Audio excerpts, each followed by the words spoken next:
ഇത് കണ്ടോ, അമര കുറ്റിച്ചെടിയായിട്ട് ചെടിച്ചട്ടിയിലാണ് വളരണേ. നല്ലോണം പൂക്കളുണ്ട്. തുമ്പപ്പൂ പോലെ പെട്ടെന്ന് വെള്ളം നിറം കൊണ്ട് തോന്നും, പക്ഷെ തുമ്പപ്പൂ അല്ലല്ലോ. ഇതാ അമരക്കായകൾ ഉണ്ടായി നിൽക്കണുണ്ടോ? കുറേ അമരക്കായകളുണ്ട്. ഇത്രയും ചെറിയ കുറ്റിച്ചെടിയിൽ സാധാരണ അമര എങ്ങനെയല്ല ഉണ്ടാവുക. അമര പടർന്ന് പന്തലിച്ച് ഒരു പന്തലിൻ്റെ മുകളിലൊക്കെയാണ് വളരുക. ഇവിടെ അതിനൊന്നും സൗകര്യമില്ല. അപ്പോൾ കുറ്റിപ്പയറെന്ന് പറയുന്ന പോലെ കുറ്റി അമരയായിട്ട് വളരുന്നു.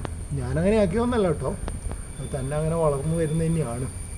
എന്തായാലും എനിക്കൊരാശ്വാസമാണ്. കുറച്ച് അമര കായകൾ കിട്ടും, അമര വളർത്തി എന്നുള്ളൊരു സന്തോഷം കിട്ടും.